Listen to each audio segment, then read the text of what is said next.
কবিরাজের কাছে গেলে আসামি কোন জায়গাটা আছে সেই জায়গাটা যায় আপনারা তথ্য নিয়েন, অ্যাকুরেট ঠিকানা দেন, আমরা তখন যাই আসামি ধরবো। দুনিয়া যদি টেকার পরেই চলে তাহলে গরিবের কোনো বিচার নেই মনে হয়। টেকার পরে যদি চলে তাহলে এর আগে হুমকি দেখাইছে যে কেস করে কি করবেন, এই রাস্তা দিয়ে যাবি ওই রাস্তা দিয়ে বাড়া আসবি। ওর মা আমার কাছে নিজে কয়, আমার জামাই আমাকে 10 লাখ টাকা দিলে আপনার মিক নিয়ে যাবো, না হলে আপনার মিক ছাড়িয়ে দেবো। ওর বাপ পছন্দ করে আমার মিক বিয়ে দিলে গেছে, কয় বাপের পছন্দ করেছি এবার নিজের পছন্দ করব। আমার কয় আমার ছোট মিক হুমকি দেখায় কোন জায়গায় বিয়ে দিবেন আপনার মিক, সেখান থেকে আমি নিয়ে আসবো। আমরা তবু কিছু মনে করিনি, সবাই খারাপ আচরণ করে, তবু আমরা কিছু মনে করিনি যে জামাই ভালো হবে একদিন, কিছু মনে করিনি। আমি আমার মেয়ে বান্ধর করে দাঁড়িয়ে দিয়েছে 3 মাস, আমরা চুপচাপ লইছি।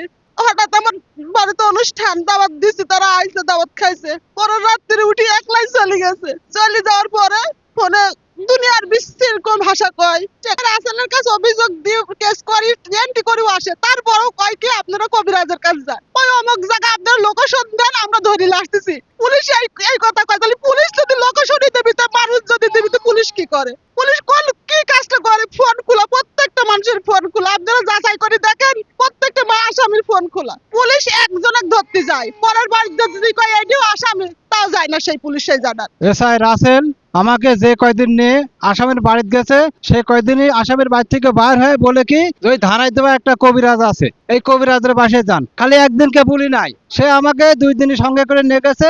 2 দিন করে বলেছে যে ধানাই দেওয়া একটা কবিরাজ আছে, ওই কবিরাজের কাছে গেলে আসামি কোন জায়গাটা আছে সেই জায়গাটা যায় আপনারা তথ্য নিয়েন, অ্যাকুরেট ঠিকানা দেন, আমরা তখন যাই আসামি ধরবো। তাহলে কবিরাজের কাছে যাবো তো তাহলে থানায় কি জন্য আমরা যাচ্ছি? থানায় কি জন্য যাচ্ছি আমরা?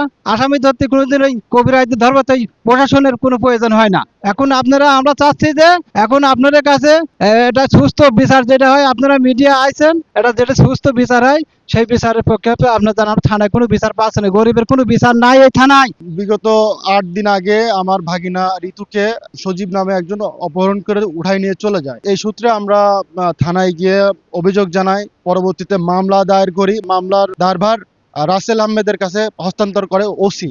তো এসআই সঙ্গে কথা বলি, এসআই বলে যে একদিনের মধ্যে আপনার মেয়েকে উদ্ধার করে দিবে, আর কি আমার ভাগিনাকে উদ্ধার করে দিবে। তো উদ্ধার করার জন্য আমাদের কাছ থেকে প্রথম দফায় টাকা নেয়। পরবর্তীতে আমরা তার কাছে আবার যাই এবং দ্বিতীয় ধাপে বলি যে আপনি ছেলের বাবাকে বা অন্যান্যকে হাজির করেন, আমাদের মেয়ে উদ্ধার হয়ে যাবে। উনি ছেলের বাবা এবং অন্যান্য যারা আছে, আমরা যাদের নামে মামলা করেছি সবাইকে থানায় হাজির করে।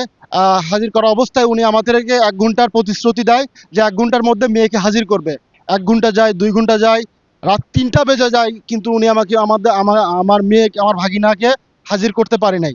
পরবর্তীতে আমরা বলি যে আমার ভাগিনাকে কেন হাজির করা হচ্ছে না, তিনি আবার টাকা দাবি করে, ফোন ট্যাকিং এর জন্য অন্যান্য কাজের জন্য টাকা দাবি করে।